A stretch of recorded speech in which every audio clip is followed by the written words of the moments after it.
China is stimulating. It's very, very stimulating right now, with another 500 billion being stimulated right into Bitcoin's bunghole as we do get ready for some pretty big price action. Typically, price does lag financial stimulus like this, or just liquidity in general, and probably going to be the next sort of, I guess, meme as to why price is moving. Just the general narrative. We always need a good narrative. A good narrative is healthy for the markets, and in today's video, we'll be talking about, well, what's likely next for Bitcoin.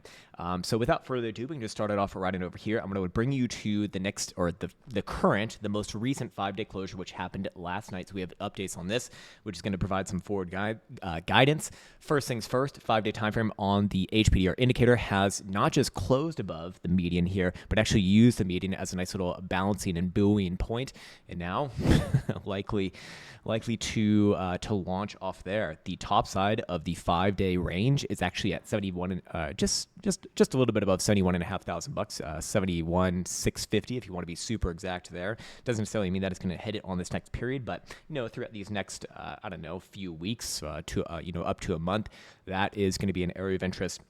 Essentially the same highs that we have been seeing since, March. The real question is, can Bitcoin actually make a new high and really close above your July highs, or Bitcoin's July highs right here, which officially was 70,040 bucks, spot 75 cents on the index. So, you start to see a trade above there, and, well, you pretty much have everything going for you to the upside. Of course, this can take some time, but that's going to be the next sort of major area of interest, let's say. And on top of that, updating on some of our indicators right here as I get rid of my brush tool and go back into my actual view, we can see that not only is the HPDRO crossing back above the zero read with this, or continuing above the zero read into positive territory with this new 5-day open, but also HPDRV, representing volatility, is coming off of extreme lows right here, which has been the sort of impetus for pretty much all of the moves, all of these like 15 to 20% moves that we've seen over the past 6 months. So, this is, dare I say, a setup. It is indeed a setup. Moving on from there, I did want to go and revisit this chart right here, the 5-day stochastic momentum chart. We went over several things with this, with not just the positioning of the stochastic oscillator, which is continuing to the upside. Now, I should add that the pivot has moved down. I think it's moved down by like a few thousand bucks as well. Now the pivot is at 55,100, meaning that as long as Bitcoin is closing above there, momentum on the 5-day time frame remains to the upside. And whenever typically we do see the momentum pivot go down while price action is going up, it's usually a strong signal that price will continue in that direction, in this case to the upside.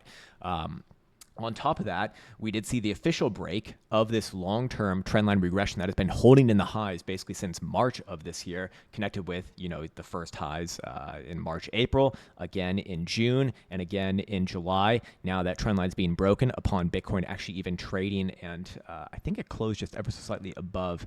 Yeah, it did close above the August highs. So, another good indication that Bitcoin very likely does continue here. I expect that we will see a test, somewhere around 70,000 to 71,000 bucks in the coming weeks, maybe sooner rather than later. On top of that, this is coming again within the context of very low volatility.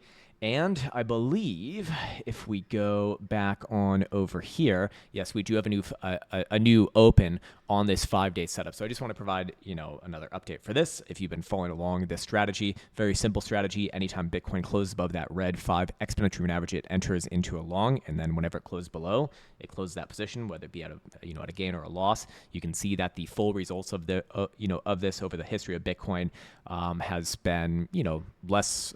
It's had a less than 50% strike rate at just under 39% actually, but the profit factor is so damn high, it's too damn high, that of course it provides some pretty nice returns. Now I do want to get rid of some of those early results just because, in my opinion, it's a little bit too, it's a little bit too nice. We can take it from like 2015. And if we do the same thing, we can actually look at the average returns and kind of get an area of interest again for this upside move, as well as the timing for this. The average running trade returning about or just over 36%. and taking 10 bars on average for those winning trades as well. So 10 bars from on a 5-day time frame is 50 days. That happened again, early/mid of this month in September.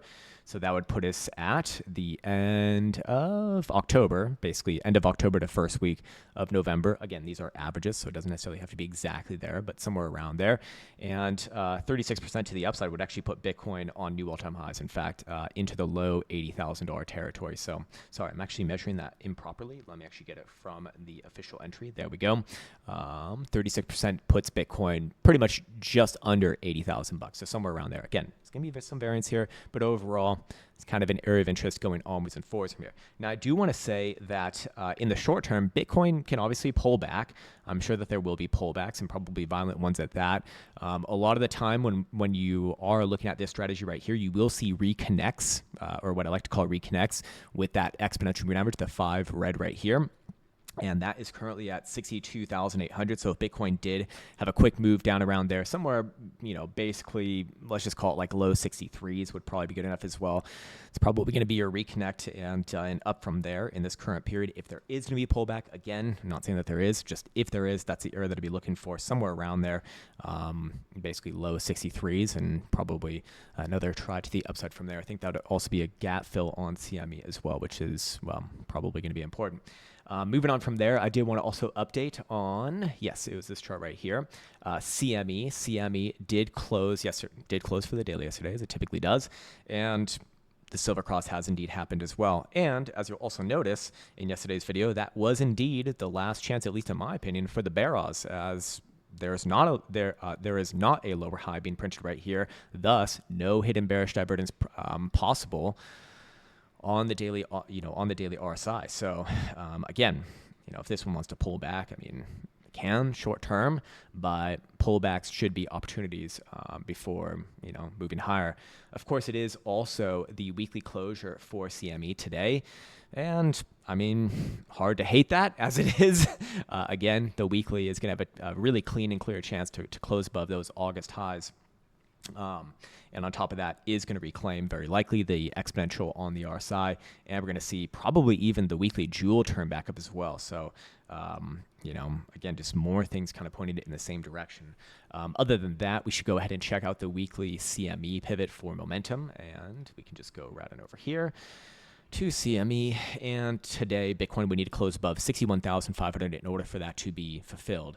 On top of that, it would also simultaneously confirm, or it already has confirmed, honestly, hidden bullish divergence on the weekly time frame, as we did see lower lows on price action between the lows over here in July versus the lows here in September, while the stochastic also was creating, damn it, give me my little thingy right there, is creating higher lows right here. So again, to me, we have just more and more things kind of piling up. Again, I'm not saying that there can't be pullbacks. Areas of interest for the pullbacks we've outlined. If there is one, that's where I'd be looking towards. But ultimately, upside very likely continues. Again, you still got seasonality coming in October, which starts in literally just 3 days. So things are looking interesting. Things are looking cool. Got a lot of questions about these sort of things over here that I've been showing. Again, this is the Krown Quant automation service, which you can use to basically create any strategy that your heart desires, as well as just copy some of the strategies that we put out there as well, and even automate it too. So if that's interesting to you, check it out. We probably won't have another sale until November or so. So plenty of time to I guess prepare, if you want to call it that. Just been getting a lot of emails about this recently, and that's the service. Hope that is as abundantly clear as possible. And I think that's probably a good place for me to be leaving off on this video. Again, Bitcoin doing what Bitcoin needs to do here. At least for the Bull's perspective. Let's actually talk about where would I get bearish on this thing? Where would be appropriate to get bearish, I guess. Coming back down below the last 5-day low, I guess, would be pretty concerning. That would be a lot more trappy-ish right here, and very likely set up another move back down to 55 or 56. I don't think that's likely to happen, but that would be my criteria for that. Until then, don't really have a reason to be bearish here. I always like to think from that from that perspective, just because I think it's good to kind of challenge, your bias, especially when kind of it really does seem like everyone is thinking in the same direction. But yeah, I think that's going to do it for today. As always, I want to wish you the best of best. Take care, much love, and see you hopefully tomorrow.